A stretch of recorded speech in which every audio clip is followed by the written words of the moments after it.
Hello friend, welcome back to channel. तो आज का जो टॉपिक है वो ट्रिम फार्मूला को लेकर है। ठीक है, ट्रिम फार्मूला होता क्या है, चलिए देखते हैं।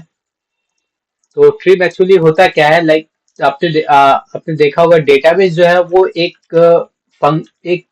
स्ट्रक्चर में नहीं होता। ठीक है, कभी कभी डेटा अनस्ट्रक्चर भी मिलता है हम लोग को। ठीक है, तो उस केस में हम लोग क्या करते हैं, ट्रिम फार्मूला का, ट्रिम फंक्शन का यूज करते हैं। ठीक है, तो जैसे कि इस टेबल में आप देख सकते हैं, ये एक ओरिजिनल डेटा है। ठीक है, ये अनस्ट्रक्चर्ड डेटा है। उस पे देखिए जो नाम है, तो पहला नाम है राम सिंह, तो इसमें देखिए लास्ट में ना स्पेस दिया हुआ है, एक दो तीन स्पेस है। ठीक है, फिर उसके बाद यहाँ पे देखिए एक नाम है विकास प्रसाद, उसमें बीच में ना तीन चार स्पेस दिया हुआ है। ठीक है, फिर एक नाम है यहाँ पे मनोज शर्मा, उसमें देखिए पहले में कुछ स्पेस दिया हुआ है। ठीक है, अगर आप मैनुअल कीजिएगा तो ये तो चार डेटा है, तो आप मैनुअल कर लीजिएगा। ठीक है, बैक स्पेस दबा के। बट ऐसा अगर 100 या 200 डेटा हो या फिर 1000 डेटा हो, तो उसको तो मैनुअल करना पॉसिबल नहीं है। तो इस केस में हम लोग ट्रिम फार्मूला का यूज करते हैं। ठीक है, इस डेटा में देखिए काफी सारा स्पेस है। ठीक है, ये एक ये डेटाबेस हो गया। ये टेक्स्ट लेवल पे है और ये एक नंबर लेवल पे है। ठीक है, इसमें 1 2 3 1 1 1 1 है। ठीक है, तो 1 1 1 में देखिए यहाँ पे सामने में टेक्स्ट टेक्स्ट में ये हो गया है। ये जो डेटा है 2 2 2, इसके आगे में बहुत सारा स्पेस है।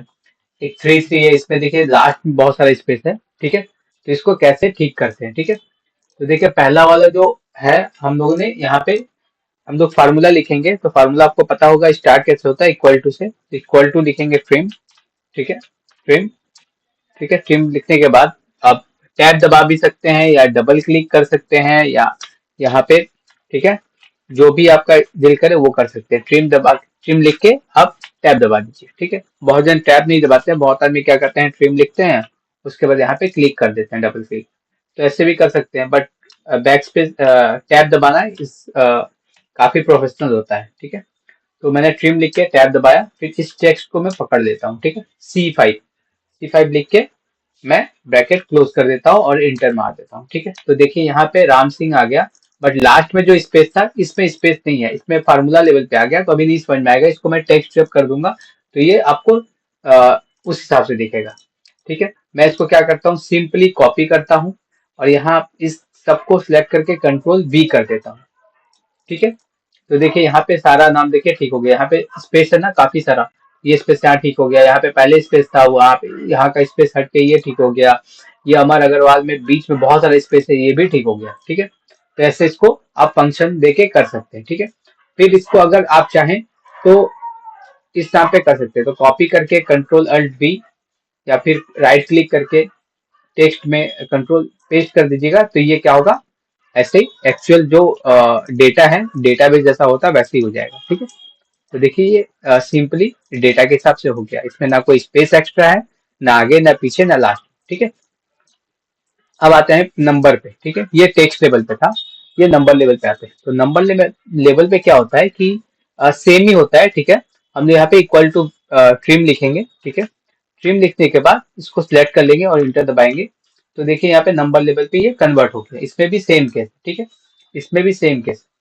तो इसमें क्या होता है कि हम लोग नंबर लेवल पे जब भी लिखते हैं ना, तो हम लोग क्या करते हैं, पहले वैल्यू डालते हैं, वैल्यू।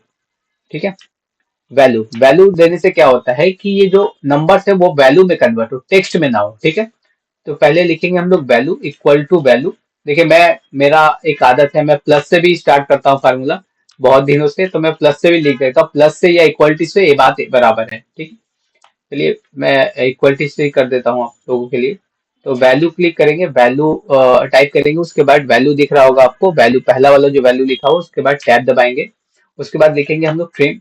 ठीक है, ट्रिम लिख के फिर टैब दबाएंगे, फिर इस सेल को सिलेक्ट कर लेंगे, फिर पहले ट्रिम को बंद करेंगे, उसके बाद फिर वैल्यू को बंद करेंगे। ठीक है, पहले ट्रिम बंद होगा, ट्रिम का ब्रैकेट क्लोज होगा, उसके बाद वैल्यू का ब्रैकेट क्लोज होगा। ठीक है, फिर एंटर दबाएंगे, तो ये हो गया आपका वैल्यू वैल्यू फंक्शन में। ठीक है, ये कन्वर्ट हो गया ट्रिम से वैल्यू फंक्शन में, फिर इसको सिलेक्ट कर कंट्रोल V कर देंगे। ठीक है, और अगर आप कंट्रोल V कॉपी पेस्ट ना करना चाहें तो ये पहले वाले सेल को सिलेक्ट करके शिफ्ट दबा के डाउन एरो 2 बार नीचे कीजिएगा, तो ये पूरा डेटा सिलेक्ट हो जाएगा। उसके बाद कंट्रोल D दबाइएगा, तो ऊपर का जो डेटा है वो सिंपली कॉपी पेस्ट हो जाता है नीचे। ठीक है, कंट्रोल D। ऐसे कंट्रोल डी क्या फंक्शन करता है मैं बता दूं, लाइक यहाँ पे ए लिखा हुआ है ना, अगर आपको यहाँ से लेके यहाँ तक आपको चाहिए अगर ए, तो क्या होता है, कंट्रोल डी दबाने से ये सारे बॉक्स में ऊपर का जो भी लिखा हुआ है जिसको आप सिलेक्ट करके रखे हैं, ऊपर में टॉप में जिसको आप सिलेक्ट करके रखे हैं, वो सारा यहाँ पे पेस्ट हो जाता है। तो मैं दिखा देता हूँ एक बार, कंट्रोल डी जस्ट दबाता हूँ तो देखिए पेस्ट हो गया नीचे। और अगर हम इसको कॉपी पेस्ट में करें तो पहले कॉपी करो, फिर इसको सिलेक्ट करो, फिर कंट्रोल वी करो, तो ये थोड़ा टाइम लेता है, ठीक है। बट सिंपली इसको कंट्रोल डी करने से ये पूरा ऊपर का पेस्ट हो जाता है नीचे, ठीक है। तो एक हो गया ये टेक्स्ट लेवल पे, ये हम लोगों ने सीखा, सॉरी ये हम लोगों ने सीखा टेक्स्ट लेवल पे, ये हम लोगों ने सीखा वैल्यू लेवल पे। अब देखिए क्या होता है कि मेरे पास एक ह्यूज डेटाबेस है, बहुत बड़ा डेटाबेस है। तो उस डेटाबेस में मेरे को निकालना है ट्रिम से कि जो वैल्यू फंक्शन, जहां जहां वैल्यू मेरे को दिखे वही ट्रिम में कन्वर्ट, ठीक है, बाकी कुछ कन्वर्ट ना हो। तो अगर वैल्यू इस केस में होता है, तो अब क्या होता है कि यहाँ से आप फिल्टर करके पहले वैल्यू कैसे सिलेक्ट कीजिएगा, ठीक है, 1 2 3 4, तो यहाँ से वैल्यू सिलेक्ट करना पड़ेगा, ठीक है। या तो फिर अगर स्पेस रहेगा तो उस हिसाब से वो वैल्यू आपके लिए वो दिखेगा नहीं, यहाँ पे अलग अलग करके सिलेक्ट करना पड़ेगा। 1000 मिलियन में अगर डेटा हो तो यहाँ पे एक एक करके तो सिलेक्ट नहीं कर सकते, तो उस केस में हम लोग क्या करते हैं, यही सेम फॉर्मूला देते हैं वैल्यू का। तो यहाँ पे अगर हम लिखते हैं वैल्यू, ठीक है, इक्वल टू वैल्यू, ठीक है, वैल्यू लिख के फिर हम लोग लिखेंगे ट्रिम। ट्रिम लिखने के बाद फिर टैब दबाएंगे, उसके बाद इसको सिलेक्ट करके पहले बंद करेंगे ट्रिम को, फिर बंद करेंगे वैल्यू को। देखिए यहाँ पे वैल्यू दिख गया, हैज वैल्यू, क्योंकि ये वैल्यू है नहीं, ये तो टेक्स्ट है, इसीलिए वैल्यू में ये कन्वर्ट नहीं हुआ। अब इसको हम क्या करेंगे, इसको सिलेक्ट करके, या तो फिर देखिए यहाँ पे ना फार्मूला जब भी होता है तो यहाँ पे प्लस का जब साइन होगा तो इसको राइट, इस पे क्लिक डबल क्लिक कीजिएगा तो ये ऊपर से लेके यहाँ तक फार्मूला पेस्ट हो जाएगा, जहां तक लेफ्ट साइड में डेटा है वहां तक वो पेस्ट हो जाएगा। और अगर चाहें तो इसको सिलेक्ट करके कंट्रोल डी भी दबा सकते हैं, ठीक है। तो ये सब शॉर्टकट भी है जो मैं आपको सिखाता रहूंगा आगे। तो आप यहाँ पे डबल क्लिक कीजिएगा तो देखिए यहाँ पे कन्वर्ट हो गया, ठीक है। तो जो जो टेक्स्ट है वो टेक्स्ट में वैल्यू लिखा आ गया, और जो जो वैल्यू है वो एक्चुअल में वैल्यू में कन्वर्ट हो गया, ठीक है। तो इससे क्या होगा, मैं सिंपली से वैल्यू को हटा देता हूँ, ऐसे सिलेक्ट कर लेता हूँ, ठीक है। अगर मैं इसको ना करता, तो मैं अगर यहाँ से वैल्यू सिलेक्ट करता तो मेरे को क्या करना पड़ता है, पहले इसको अनसिलेक्ट करो, फिर 1 2 3 ऐसे करके सिलेक्ट करना पड़ता। अगर ऐसे मिलियन डेटा हो आपके पास तो आप कैसे कीजिएगा, ठीक है।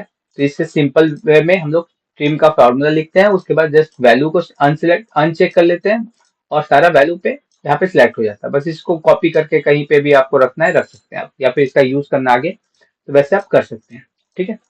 तो ये ट्रिम का एक छोटा सा फार्मूला है, ठीक है। बाद में जब एडवांस लेवल पे आता है तो ट्रिम बहुत जगह यूज होता है, तो वो भी हम लोग सीखेंगे आगे चल के, ठीक है। तो यहाँ तक वीडियो अगर आपको अच्छा लगे तो लाइक से सब्सक्राइब करना ना भूलें। नेक्स्ट जो फार्मूला है हम लोग का वो है ईफ के ऊपर, ठीक है। ईफ के ऊपर जो फार्मूला है, मिलते हैं नेक्स्ट वीडियो में। Thank you.